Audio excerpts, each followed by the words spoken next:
राजाको उसले विरोध गर्न सक्छ उसले राजाको आन्दोलनमा आएर उसले चाहिँ राजा चाहिन्न राजा यस्तो उस्तो भन्ने राजाले बनाएको देशमा चाहिँ पाइलो टेक्छ अझ राजाको विरोध गर्थे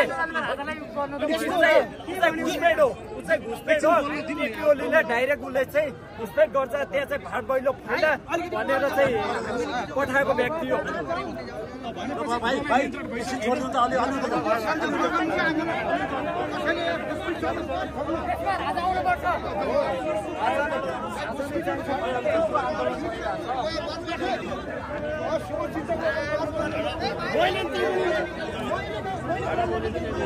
होइन अगाडि त ठिक बोलाउनु लास्टमा ढङ्गो हुन्छ भनेर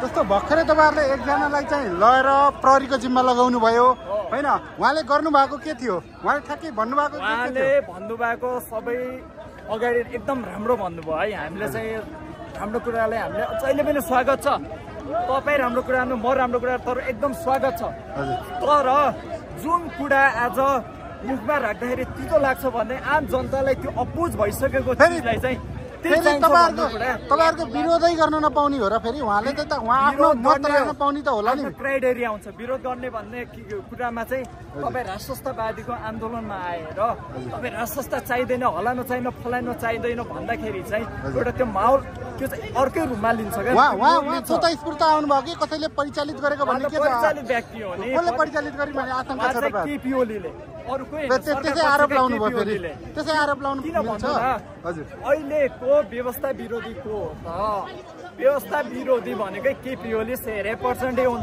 अब वहीँबाट आएको वहीँकै सेको मेको गर्छ भने त वहीँबाट परिचालन पात्र हो नि तपाईँको नाम्लो बोकेर उकाली ओह्राली गरिरहेछ नेपाली आमाहरू तर छोराहरू यहाँ बेरोजगारीले बसिरहनु पर्छ यहाँ पासपोर्ट काट्नु पर्यो अनि अब राजधानी कता बनाउनु पर्ने राष्ट्रपति पत्र कहाँ बनाउनु पर्ने म जस्तै युवाहरू बेरोजगारी भएको होइन यहाँ लाखौं करोडौं युवाहरू बेरोजगारी भएको छ तर यहाँ देशमा राजा आउनु पर्यो एउटै शब्द भन्छु यो देशमा लिगलाइज भनेको राजा बाजा अनि गाजा तीनटा लिगलाइज हुनुपर्छ अब यो देशमा कसरी विचार गर्नुपर्छ त्यही गाजाको कपडा लगाउनुस् तपाईँ 10 वर्ष आयु वर्ष मर्निङ वाक गर्नु पर्दैन हजुर त्यही गाजाको अचार खानुस् त्यही गाजाको अचार खानुस् आज 5 स्टारमा बस्ने मन्त्रीहरूले अचार के को खान्छन् मेरी आमाले घरमा तिलको अचार बनाइराखेछन् लप्सीको अचार बनाइराख्छन् तर 5 स्टार होटलमा गाजाको गेडाको अचार बनिराखेको छ भिआइपीहरू गाजाको अचार उहाँ खान्छन् मेरी आमाले बारीमा भएको गाजाको बोट एउटा बाख्रालाई तलमाथि उसको डायरिया उसलाई हुँदाखेरि चाहिँ ल चाहिन्छ औषधि चाहिन्छ भनेर यो प्रकृतिले दिएको चिजलाई निरीक्षण गर्दा घरमा जान्छ गाजाको बोट काटिदिन्छ हो हामी भनेको तपाईँको कस्तो भन्दाखेरि यो युवाहरूलाई अब यो गाजा लिगलाइज गरेन भने दिनमा आजको लागि त्यो भन्न खोजेको होइन सर मैले भन्न खोजेको यो देशमा राजा चाहिन्छ हिन्दू राज्य कायम गर्नुपर्छ नेपाल हिमाल पहाड तराई तीनटै हामी सबैजना नेपाली हौ एकजनालाई गाह्रो पर्दा अर्कोले सहयोग गर्नु पर्यो अर्कोलाई गाह्रो पर्दा अर्कोलाई सहयोग गर्नु पर्यो मेरो चाहिँ आवाज हो सर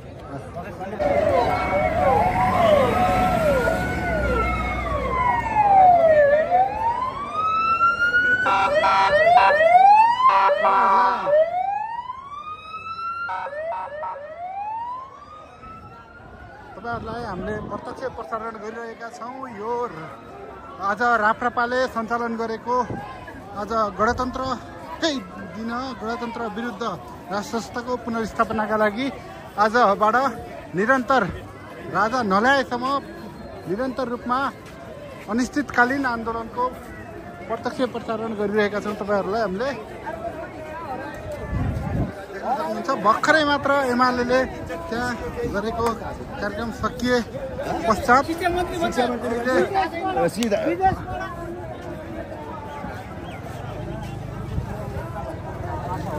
अहिले आएर खुल्ला बोल्न पाउनु भएको छ। सरकारको विरोध गर्दा पनि तपाईँ बेलुका घरै जानुहुन्छ, तर त्यति बेला यदि तपाईँले आएर राजाको विरोध गरेको भए तपाईँ बेलुका घर नगएर खुनामा जानुपर्ने स्थिति। रमाइलो कुरा गर्नुभयो पत्रकार महोदयज्यू, हजुर रमाइलो कुरा गर्नुभयो। आज तपाईँले राजाको पालमा जन्मिनु भएको थिएन, तपाईँ गणतन्त्रको पालामा जन्मेको जस्तो लाग्छ। यस्तो अनुहार हेर्दाखेरि तपाईँको ओठ निचार्यो भने दुध आउँछ अहिले पनि। तपाईँले राजाको विरोध पढे, मैले इतिहास पढे, इतिहास हेरे, पढ्नु भयो। तपाईँले कुरा सुने मैले। तपाईँले इतिहास गलत पढाए, तपाईँले गलत इतिहास पढ्नुभएको छ। टेलिफोनको तार काटेको कुरा तपाईँ बिर्सिनुभयो। सुन्नुहोस्, तपाईँले एउटा कुरा ध्यान दिएर मिडियालाई राजाले कु गरेको कुरा बिर्सिनुभयो। त्यो गर्नुपर्ने आवश्यक थियो। हजुर रोक्नुहोस्।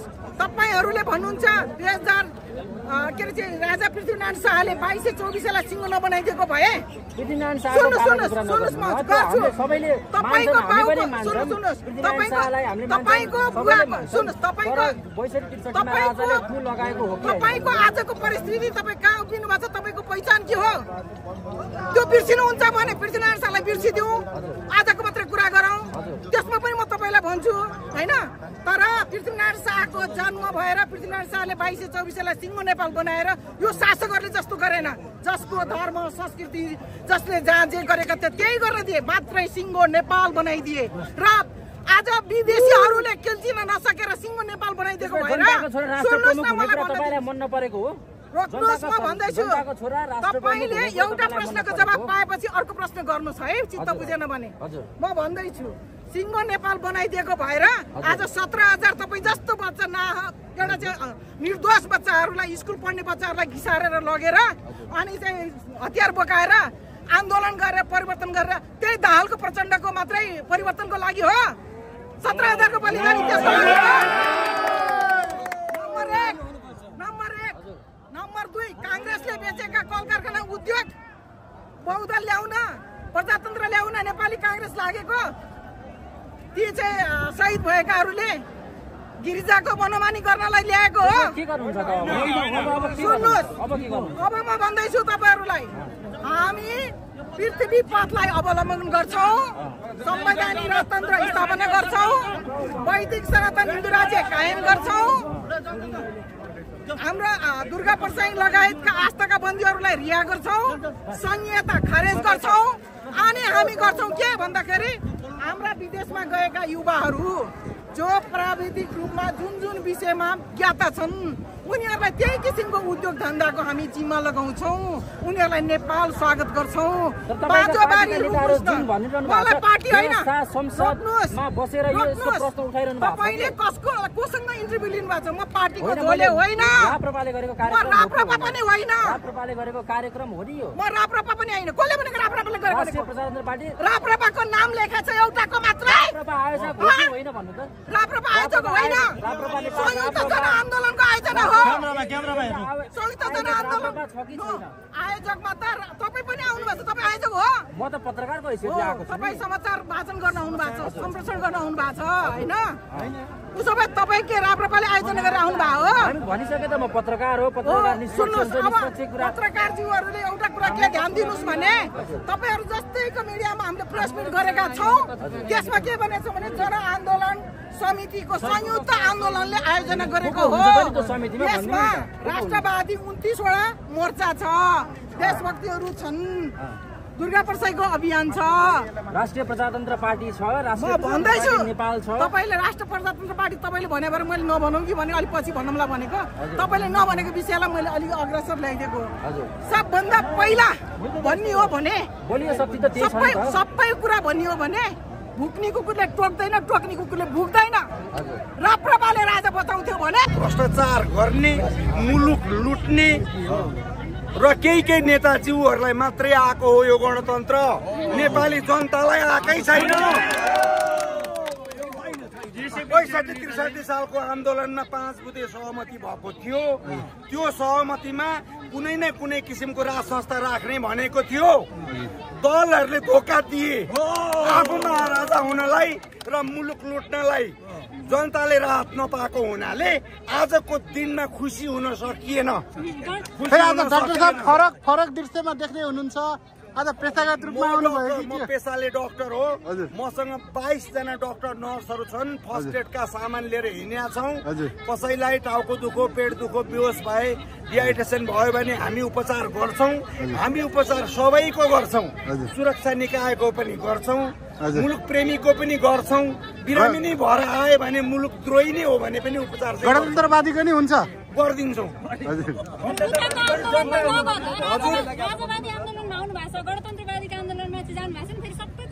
होइन, मैले त बिरामी भेट्नु पर्यो नि त। मैले बिरामी खोज्दै हिँडिरहेको छु, अहिलेसम्म भेटेको छैन।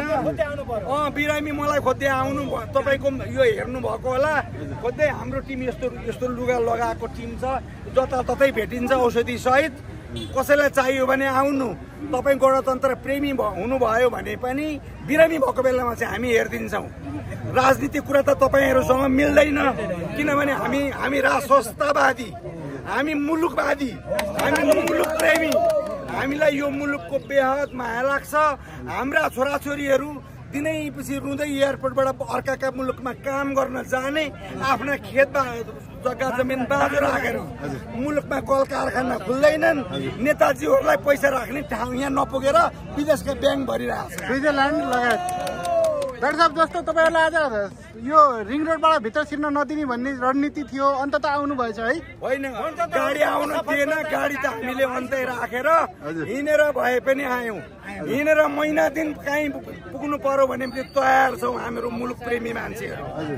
मान्छे सरकारले रोक्न सकेन तपाईँहरूलाई यहाँ आइपुग्नलाई?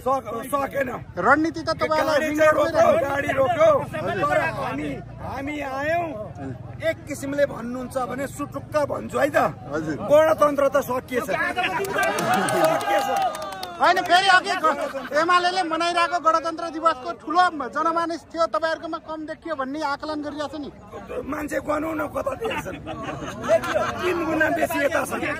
उहाँहरूले त सुरक्षा निकायलाई पनि राखेर जिल्लाबाट पैसा तिरेर ल्याएर पनि हाम्रो भन्दा 3 गुणा कम छ उहाँहरूको मास।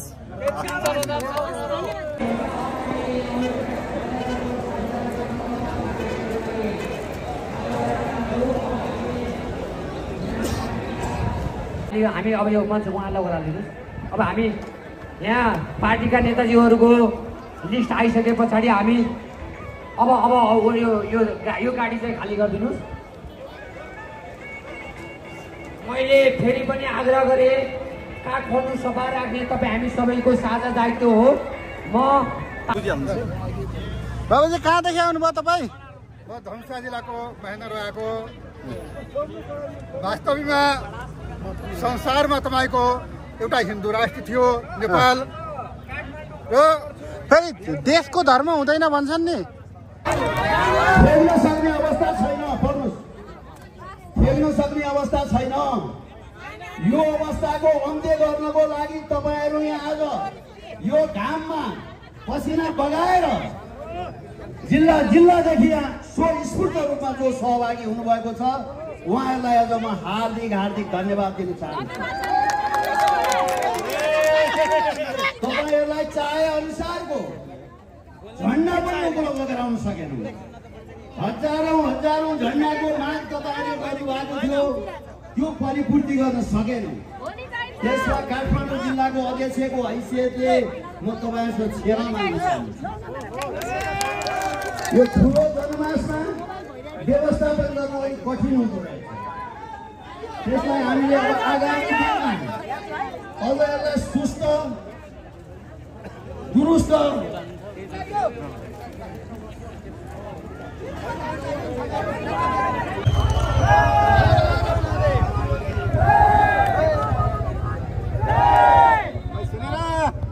सभालाई मैले यस पवित्र भूमि नेपालको काठमाडौँबाट हृदयदेखि नमस्कार गर्न चाहन्छु। मैले आज यस देशभक्ति कार्यक्रममा धेरै लामो समयदेखि नेपाली जनताले निरन्तर सङ्घर्ष गरिरहेको अवस्था छ।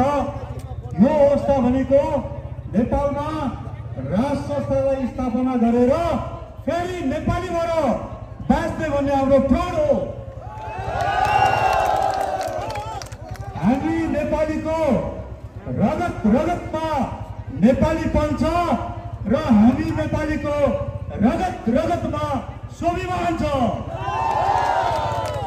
र यो स्वाभिमानलाई बचाउनको लागि संरक्षण गर्नको लागि नेपालमा राज संस्था चाहिन्छ। सही कुरा हो। हामी नेपाली, हाम्रो नेपाल, यो नेपाल नेपालीले बनाउने, नेपालीले नै चलाउने हो। हामी नेपालीलाई विदेशी दासोको स्वीकार हुँदैन। हाम्रो पुर्खा र शाह वंशको अटल प्रयासमा महायोगी गुरु गोरखनाथ र जगतजननी भगवती स्वरूप गोरखकाली आमाको आशीर्वादले बनेको यो पवित्र भूमि नेपाल हो। त्यसले गर्दाखेरि आज मैले सम्बोधन नगरी कार्यक्रम सुरु गरेको छु, सम्बोधन गरेको छु।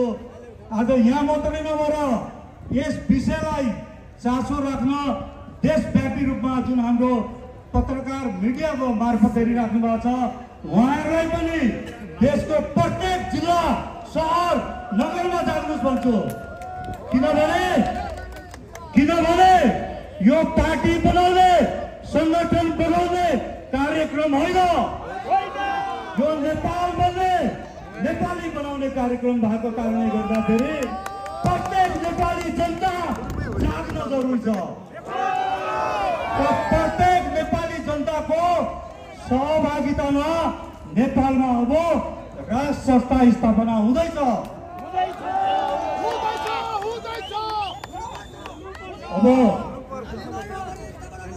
आज भर्खरै 14 दिन हिरासतमा बसेर आइतबार साँझ निस्केर सोमबार मात्रै भगवान पशुपतिनाथमा गएर दर्शन गरेर बिन्ती गरेछु। हाम्रा रिहाईका बन्दीहरू पनि चाँडोभन्दा चाँडो रिहाई हुनु पर्छ, रिहाई हुनुपर्छ। निर्दोषलाई दोषी बनाउन पाइँदैन। यो अभियान भनेको नितान्त देशभक्ति अभियान हो र देशभक्तलाई चुनावमा राख्न पाइँदैन।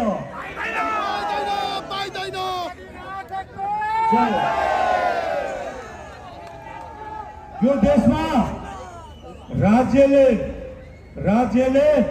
आतंक गर्न पाइँदैन। आतंक गर्छ भने राज्यलाई कानुनले नियन्त्रण गर्नुपर्छ। यदि कानुन पनि चल्दैन भने जनताले नियन्त्रण गर्नेछन्।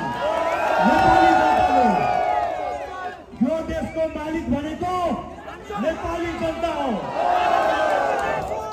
त्यसैले गर्दाखेरि आज हाम्रो यो जेठ 15 गते गणतन्त्रको कार्यक्रम लगभग 12 बजेसम्म भएको हामीले सुनेका छौँ। 12 बजेपछि यो देशमा मलाई लाग्छ नेपाली जनताले गणतन्त्रलाई समाप्त गर्न खोजेको छ।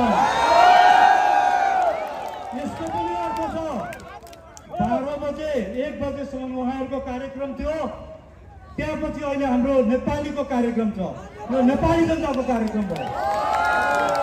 त्यसैले गर्दाखेरि यो आज पहिलो कार्यक्रम भएको कारणले, आन्दोलनको पहिलो कार्यक्रम भएको कारणले गर्दाखेरि हामी